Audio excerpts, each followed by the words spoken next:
I'm here today with Michele Bumbier, who is a nature-based educator, devotee of the Great Mother, researcher, and gardener living in the humid subtropics of Florida. She works to benefit all beings by bringing humans into right relationship to the land through regenerative gardening. She also spends her time researching and studying the sacred feminine, particularly the life and legacy of Mary Magdalene. She feels there is a strong resonance between women's work and earth work and focuses her heart and devotion to these areas. You can usually find her propagating rare plants with her beloved or contemplating the lives of the women she holds dear to her heart. Thanks for being here, Michele. Hey Meredith, thanks for having me again. This is so fun. Yeah, so I just wanted to have a conversation about the rose and the wisdom that we can glean from the rose and being in relationship with the rose. And you had made a few posts on your Instagram account, Magdalene.rising, for anyone that wants to follow along, um, about just the different parts of the rose and how they can give us insight into our lives as a metaphor. I actually have some rose oil with me right here. This I got in Egypt. And I've heard that the rose essential oil is like very high frequency, like something that is just very elevating and can help raise our vibration in that way. Um, but maybe we'll just start off with anything you want to share just about the rose in particular, or um, in particular, I know that Mother Mary and Mary Magdalene are often related to the rose, and anything you want to share about that. Wow, that was great.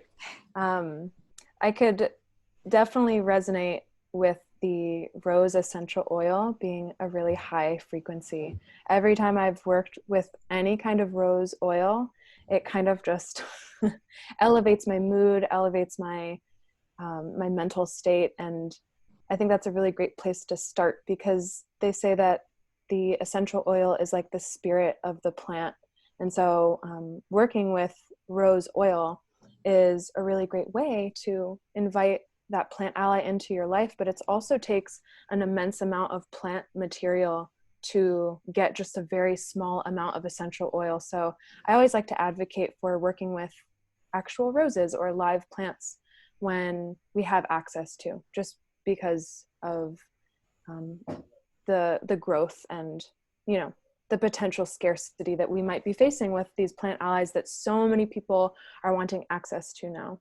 Yeah. Um, but wow, there was so much there. So in terms of the rose and Mary Magdalene for me, because a lot of my work has focused with Mary Magdalene, I I didn't really read anything in particular that told me that Mary Magdalene was associated with the rose. When I first came into working with Magdalene, it kind of just coincided. It was kind of obvious to me, and so it unraveled kind of like a rose does, how the petals open one by one, and it revealed itself to me. And then I was really surprised and excited to see that a lot of people also associate the rose with Mary Magdalene and Mother Mary and this whole rose lineage. And I was really excited to find out that that was other people's reality, because I just thought, that's how plants can be very individual and communicate very specifically to you versus me. And I thought that common thread was really really exciting, because that means that there's some substance to it. And so I've just been, at this point, I have my own relationship with the rose, but it's been really fun to read other people's relationship to the rose and see those similarities that are now starting to surface because so many people are writing about it and talking about it and sharing about it in these really beautiful virtual ways and even in the physical. So um, the rose has so much to teach us. And I guess, yeah, if you want to ask a more specific question, because now I'm just rambling. No, it's beautiful. Oh, I love everything you shared. Would you share whatever version you've heard of the Mary Magdalene tears and the roses of that Yeah, story? so I know of one particular story off the top of my mind where Mary Magdalene, as we all know, she was at the foot of the cross when Yeshua was crucified. And it's said that her tears, she was, you can imagine, profusely crying and weeping, um, probably for a variety of reasons. We can only project at this point. But legend has it that she was weeping, and soon after, roses sprouted at the foot of the cross, and it became a symbol of that particular lineage. Because I've written about this on Magdalene Rising. Without Mary Magdalene having been there and having been witness to the resurrection, the teachings wouldn't exist. At least in that way, the lineage that she carries and carried back then, it wouldn't exist today. So I believe that the rose really symbolizes that particular flavor of, I don't want to say Christianity, because a lot of us, myself included, carry a lot of trauma around Christianity. And I like to call it churchianity. So I'm trying to be careful with the words that I choose here, but I think that that particular story that a lot of us have heard really signifies the lineage that Magdalene carried, and that since has carried forth through time in various ways. And so there's so many interpretations of this story and the different ways that people act out on this lineage today. There are different flavors of it. And of course, there's the blue rose and the red rose and the white rose and the pink rose. But I really think the rose itself, beyond color, beyond what we can project on it, is an amazing symbol unto itself. Yes. And it feels so intimately connected to the feminine and the blossoming and the scent. Could you tell us about this connection of what you started to receive from different parts of the rose and how that came about? Oh, definitely. So I want to start with the flower itself first, because that's the most beautiful part. That's the part we can see with our eyes. That's the sensory part that most of us are going to engage with. And before I dive into it, I started researching about the cultivation of roses, and I'm remembering now that I found out, I wish I had this really cute little mug that my partner's mom gifted me, and it says, "I love you, Mom," and it has all these different roses on it. And there's the I guess you could say the romantic rose that we see with the 100 flower petals. And then there's a white rose on the top corner, and it has 5 petals. And I was like, what flower is that? So I started Googling rose cultivation, and I found out that originally roses only had 5 petals. And those 5 petals became many hundreds of petals over hundreds of years of breeding and hybridization and cultivation, because the more petals the rose has, they say the more beautiful the rose is, which I think that's very subjective. But I thought it was interesting that due to human intervention, the rose has changed its appearance. So I thought that was interesting. And yeah, I encourage people to look more into that, because the roses that we find at the supermarket, for example, are beautiful. And don't get me wrong, I've definitely purchased them myself, but they are most of the time grown not in our country, and they're shipped here, and they're grown with a lot of fertilizers and toxic chemicals. And I've seen a lot of people want to use them in their baths. I mean, I want to use rose petals in my bath, but we have to be cognizant that these plants a lot of the time are grown with chemicals so that they can be really big and full of all these petals, so that we can have them, for gifts and so on and so forth. So just to be mindful. And I was in actually California when I met an actual wild 5-petaled rose. And Mm. I knew that it was a rose before, way before the mug that I just mentioned. I saw this, it was kind of like a tangled mass of vine and bush. And I was like, that's a wild rose. Yeah. And sure enough, it was so much more fragrant than the actual romantic store-bought roses.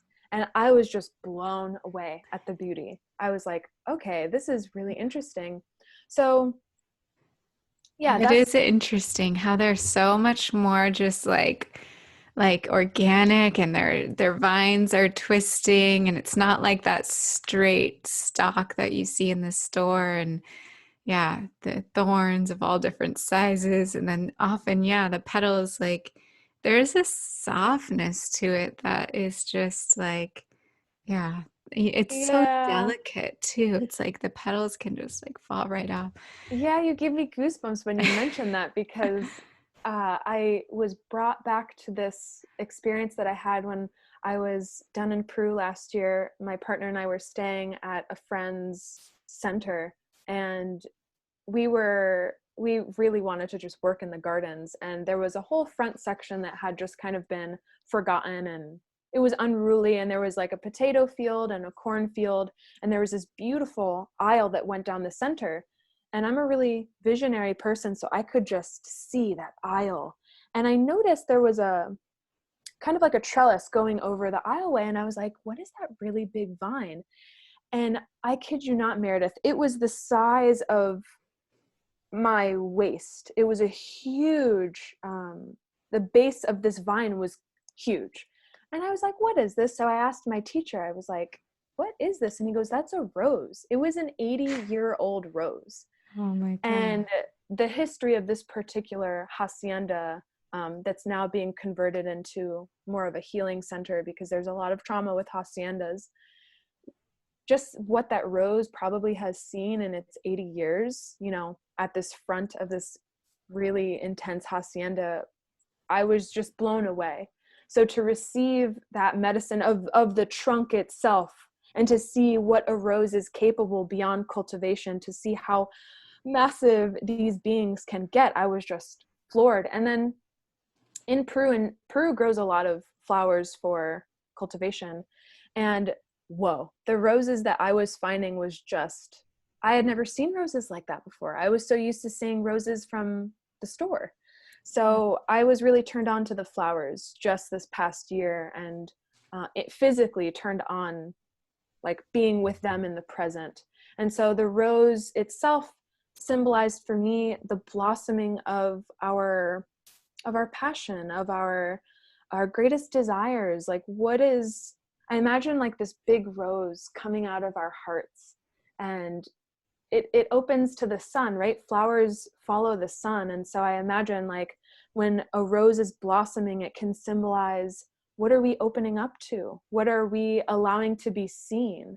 What are our petals revealing? There's so much symbolism in plants themselves. And so the blossom of the rose itself to me is just, there's so much we can pull from the medicine of just symbolism. Yes. Yes. So So that's the blossom. that's just the blossom. Where do you want to go next? The stalk or the, So I say let's go down into the stalk, because I kind of yeah. was touching on that, the grandiosity of this amazing 80-year-old vine that I was witness to. And then what you're mentioning about the wild non-cultivated roses, how they're kind of just unruly and they're wild.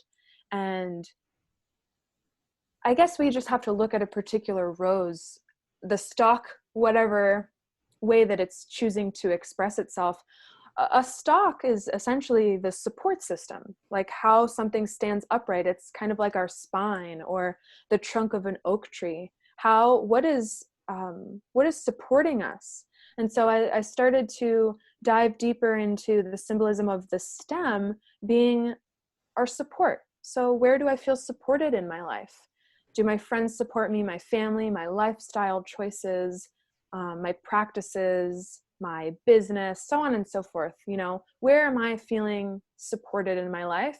And if I'm not feeling supported, how can I envision support for these different areas? So that's the stem for me. And then seeing that 80-year-old stem, I was like, whoa, okay, my support can be big. I don't have Yeah. to be shy in what I choose to ask for support. You know Yeah. what I mean? Yeah. And the support allows for the blossoming to happen. I think that's important with the feminine. It's Exactly. like we need to be able to receive, like we need to be able to open ourselves to have that kind of support to fully blossom. Definitely. And it's funny that I'm starting from the top down, but that's a really great point that you make, is that in order for our deepest desires or our fullest expression to be able to be seen, we have to feel supported. So that, I guess, could give us a little bit more understanding to what we're really talking about when we talk about the stem of a rose. Yes. Yes. So I guess next we can go to the thorns. Yeah. Yeah. So I guess this is a good time to mention this really sweet practice that I kind of developed over the last couple years. A girlfriend of mine initially started asking me, what was the rose of your day? Like, what was the best part of your day? And so the rose is, of course, like the most beautiful thing that you can think of your day. And then my partner and I started, as we would lay in bed and we're falling asleep, we would ask each other, what was the rose of your day? And it's a really great tool for reflection. So the rose is the best part of your day, or the most expressive part of your day. Maybe the stem could be, okay, what was the stem of your day? Where did you feel the most supported? And then the thorns are, yeah, what was the thorny part of your day? Like, what was the really hard part of your day? And I have here a bundle of thorns that I keep on my altar, because I think this is a big part of the medicine of the rose that a lot of people want to shy away from because it hurts. But Yeah. sometimes we need to be reminded of those thorns that, when things hurt, they're usually causing us to stop and reflect on something, or like, ouch, that makes me feel tender. And so it's a good opportunity to question, why does that hurt? Or what made me hurt? It's just more deeper reflection. So the thorn, Mm. the thorn of one's day could be like, what was something that really triggered you, maybe? Mm-hmm. Yep. And I know Mary Magdalene and the energy of, and Mother Mary too. It's like the energy of going into your feelings is so much part of their medicine that they hold. So just like the seeing that our challenges and our discomforts in life are actually what support us in our ascension. And when we go into our feelings and they support us to go into the gifts of what we're learning or our deeper connection with the divine or finding that internal um, source and connection. I also think about the thorns. If you think of yourself as a rose, the boundaries, also in order to, Love that. yeah, in order to be in your like radiant feminine, you can't just be like giving, giving, giving, giving, you need to have the boundaries, and a sense of protection and like a willingness to stand up for yourself, Mm-hmm. when you're called to. Yeah, I learned that lesson with a relative of the rose, which is hawthorn. I was out at Berkeley Botanical Garden, and I had hawthorn. Well, there's a couple of varieties that can grow here in Florida, but not where I'm at. I'm in like the way South Florida.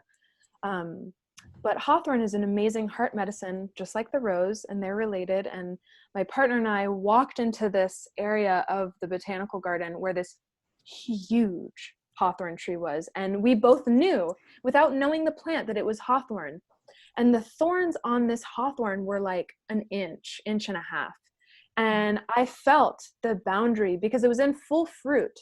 And I felt full on boundaries and respect. And so that was part of our medicine harvest, was harvesting some of the thorns to make amulets. And I love that you brought that up, because the thorns aren't just, the not so shiny parts of our day, but it's like, where do you need more protection? Where do you need more boundaries? I love that you mentioned that. Yeah, beautiful. And then the roots, you want to go there? Yeah, are you hearing me okay? I keep it keeps saying my connection's being funny. Yes, I can hear you. Okay, good. So, well, before I get to the roots, we can't forget about the leaves, right? Okay, yeah. So the rose actually has quite a lot of leaves, and especially if you've seen the wild rose, so many leaves on those. Mhm. So I like to imagine the leaves are where we are receiving information from, because plants have leaves in order to absorb sunlight, right? And to convert sunlight into energy. And so I like to, when I'm reflecting on the symbolism, where am I receiving information, and is it beneficial to me? Like, are my leaves crumbly, or are they turning yellow? Or are they full and lush and green? So the leaves, when you're asking the little exercise, you can say, what were the leaves of your day? Like, where are you, what are you learning from? Maybe could Mm. be a good reflection point there. Yes. And what immediately came to my mind, it's like, are you overloading yourself with information, like social media scrolling or any of that? Or are you reading books that nourish you, or having a single teacher that you're really resonating with right now, and like watching a YouTube video or whatever that Right. is? The quality of our information, because we're sensory beings. So our body is meant to, we're a big walking receptor. So we're always taking in stimuli, but it begs the question, where is that stimuli coming from? Is it coming from a natural source like the sun? Or is it coming from artificial lighting like our phones? Or, Mhm. a growing house or something like that? Not that there's anything wrong with it, but just to have discernment. Mhm. And so the last part, which is actually my favorite part, is the root of a Yeah. rose. And so um, I don't think anyone can see me but Meredith, but I'm holding a root of a rose that actually died here in our backyard. And I was really obviously sad when I saw that this rose died, and I had to pull it out, and I felt really guilty that I hadn't taken care of it. And, on my watch, this really beautiful plant died. And then when I pulled it out to recycle the soil, I was kind of amazed at how I guess I had just never even thought of the roots of what a rose would look like. And it's actually really dark brown, and it's kind of gnarled, like almost like, I don't know, like an oak tree or something. It has these big clusters where smaller roots come out of it. And so I was reflecting when I was cleaning the soil off of this root, I was like, wow, this is where where the plant absorbs its fertility from the earth. This is where it's receiving its nourishment in terms of minerals and mycelium. And it made me reflect on the darker parts of myself that I might not expose in my everyday life, or to, just the random person walking by. It's like the more hidden and more tended to parts of ourselves. And so in terms of the symbolism of the root, it's like, what are we grounded in? What are we receiving deep nourishment from? And on the post that I put on Magdalene Rising, I correlated it to, what are we rooted in terms of our spiritual practice? It kind of goes back to the quality of information that we are receiving. So the quality of nourishment that this rose was receiving, I guess, wasn't adequate enough. Or maybe the location wasn't so great. I mean, there's so many factors, but if we're talking about the root here, it seemed to have not been receiving as much nutrients as it needed. And so subsequently the rose died. And it made me reflect on my life in a really big way. I was like, wow, where am I? Am I really strongly rooted in my practices, or am I pretending? And they were like these really uncomfortable questions. And I remember writing that post, and I was like, these are some pretty deep questions. And I'm not trying to be like, I don't know, scary to anyone, but they were questions that I was honestly reflecting on in my own personal life. So that's a big one for me, is Yes. the root. Yes. That really, yeah. What's underneath the surface? What am I not looking at? Yeah, I love that question. Am I really rooted in my practices, or am I pretending? I Oh think we yeah. can all fall into that sometimes. Yeah, absolutely. And for me, having plant allies, like physical allies that I can work with, have been really helpful. Because sometimes, I think I mentioned this on our previous conversation, I can get really intellectual, a little too cerebral. And so if I didn't have gardening as a part of my everyday life, I would probably float away or something. Like, I need something to be grounded in. And so actually tending to roses has been really, really special for me, because roses, I want to say that they're from Europe. And so we have a rose that has been hybridized and acclimated to the humid subtropics that Ralph brought home for me. Ralph is my partner. He brought me home this subtropical acclimated rose. And so I've been able to work a little bit more intimately. And I also discovered a local botanical garden that has a huge rose area.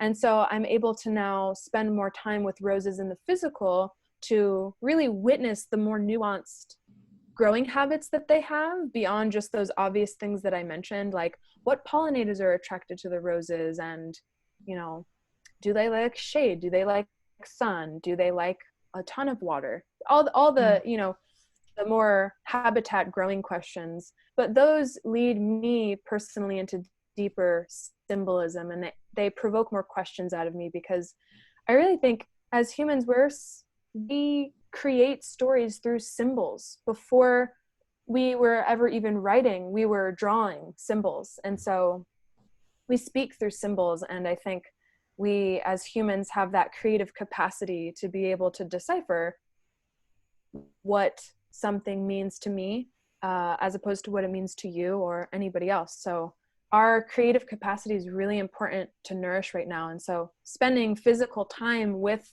whatever symbols that we're choosing to interact with can be really, really helpful. Yes. I'm having another insight about the rose that I'll share.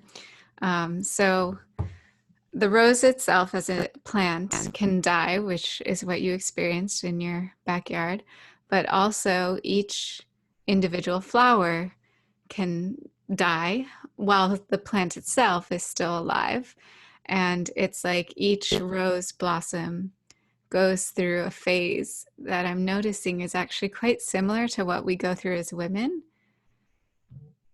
of with our natural cycles.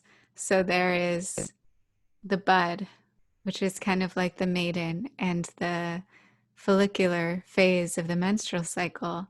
There's the blossoming, which is like the ovulation and the full sharing. Then it begins to die away, which is like that, the autumn and the premenstrual phase, and we start to like shed the layers. And then there is like the death, which we could relate to maybe the crone or the menstrual cycle, where it's like a full shedding. And the rose, it'd be interesting to see what the cycle of that is and like how long that takes. But it's going through a continual death rebirth cycle, just like as women we do. I love that. I love that you mentioned that, because rose is an amazing medicine for the menstrual cycle too, especially if we're doing womb steaming. Rose is an astringent plant, so it can help tone, tighten the muscles and the vaginal canal, and it can also be really nourishing too. So it's kind of unique for a plant to be astringent and nourishing. So rose for me is a really special menstrual ally. I love that you mentioned that, because I hadn't even thought of that. That's beautiful. See, there's so much. We've only been talking for 40 minutes and we're already like, eyeballs deep in symbolism here. Yes, yes. And so if we have access to like organic rose petals, which is something that I've found online and bought at different times, and we can work with that. Like that's really good to put in your bath, or like you said, the yoni steam, or other things we can make with that, like the um, maybe like there's, oh, one of the women in this program made me a bath bomb with rose petals. I Like, was just gonna say, yeah, topically, I always have rose water in my purse. So I can, if I'm feeling a certain type of way, Mm, overload or anxious, I'm very, I get very anxious in the city. And so if I have to go like to the post office or something, especially right now during these times of uncertainty, I am spraying rose all over me because it feels like a boundary. And it also feels like it uplifts me out of my funk. So yeah. rose water, I love spraying that. And it also tones and tightens the skin, and it can reduce redness. And so medicinally, it's an amazing ally. Um, and I was also going to say, you mentioned bath bombs. Oh, eating roses. We can Mm, make delicious tisanes, or I've seen a lot of women in particular make a beautiful cacao beverage and add mm. roses into it. And Yes, those are and two really, tea. yeah, absolutely. So What is roses. tisane? Oh, a tisane is a tea. So Okay. tea is actually really Camellia sinensis, the tea plant, Mm, which I know you and Balin have spoken about tea. And a tisane is any sort of herbal infusion. okay. That's I mean, mostly what I drink. a tea and a tisane, they're the same thing. I was just being, herbalist. Beautiful. Well, do you have any closing words about the rose? Anything you want to? Absolutely. I think during this time of, like I said, uncertainty and chaos, we're in the middle of a global pandemic. I think working with the rose can be an incredible ally. And whether we can physically have access to a rose plant in front of us, or organically grown and ethically sourced roses, even, if you have rose essential oil, don't feel bad about it. I'm not trying to, be the plant police, but work with what you have and work with it sparingly, but also keep it really close to your heart, because rose can be an amazing heart ally. Like I said, very protective, also very soothing, and can also tone and tighten even us on an energetic level. So I want to encourage, the beautiful women that you're working with to keep that ally close and build a personal relationship with the plant. And um, I'm imagining that a lot of the women that you work with aren't in this consumeristic mindset, but we all have it within us. I know I do. To not just consume the rose in any capacity that we can, but to really like invite the medicine of the rose into our hearts and work with it on an energetic level can be really powerful. Mm, Working with it and with womb support can be really helpful, because as we know, that's our power center as women. It's where we feel secure and supported. And so I think I just want to encourage anyone who's listening to really, really allow that relationship to blossom and take firm root within your being, because I've had times where I don't have Rose physically on me, and I can call upon Rose as a teacher and an ally in my life and feel that medicine on I guess, an etheric level, that I'm connected to the rose no matter what I'm doing. I can feel the symbolism in the medicine if I'm standing in line at the post office, or, if I'm in the ocean, I can feel if I need to call upon that ally, I can. And so, yeah. yeah, I think that's definitely my parting words, is to really, really allow that rose medicine to unfold in your individual lives. Yes. Yes, I just had a vision of you and kind of like the idea of being at the post office, but like you stand a little taller. You're feeling that support. You have your protection and your boundaries. You're willing to be in your essence of beauty and also know that you're energetically contained and protected. You feel your feet, you're connected to the earth. Mm-hmm. So, yeah. Perfectly said. And I'll just, yeah, leave people with just this direct connection of just like see what's there for you. And there may be messages that we didn't speak about at all on this time that come through for you from the rose. So just as you start to connect with it, either on an energetic, etheric level, or working in your garden directly with the rose, or ingesting it, or doing the yoni steams, or any of those other practices we shared, just see what messages come to you. Absolutely. Yeah. Thank you so much for being here, Michelle. Thank you.